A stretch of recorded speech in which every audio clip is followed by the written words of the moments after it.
I wrote a piece of music called Spiral because I came up with, well, it was probably well known, but I discovered for myself that the shape of everything is a spiral.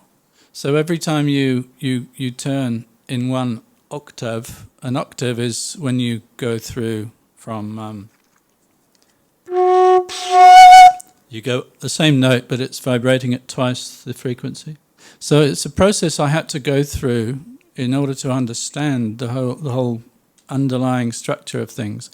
But what I then discovered was that the feeling from the heart had to come into the playing of the music in order to balance everything out. And although I wrote this piece of music called Spiral, it didn't really have any, it wasn't going anywhere, it didn't have any heart, it didn't have any sort of feeling. So just to cut a long story short, now I do a lot, I love to improvise, which is creating music from the moment. Yeah, so although we sing songs which have been written and composed, so every time I do a solo, it's an improvisation. And the wonderful thing about these Indian flutes is that with the traditional flute, you have keys, and it's hard to bend the notes. Do you know what I mean? Bend the notes like... do it with your voice. Do it with your voice. Like when we speak, we use intonation.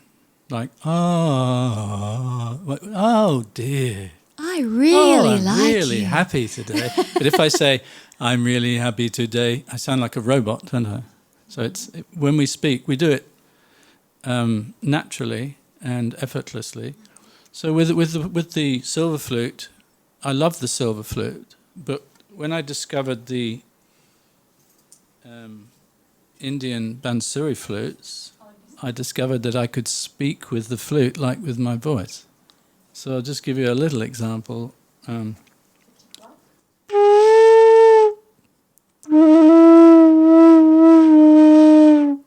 can use the fingers to close the half of the hole, so you're speaking more like the human voice with the flute.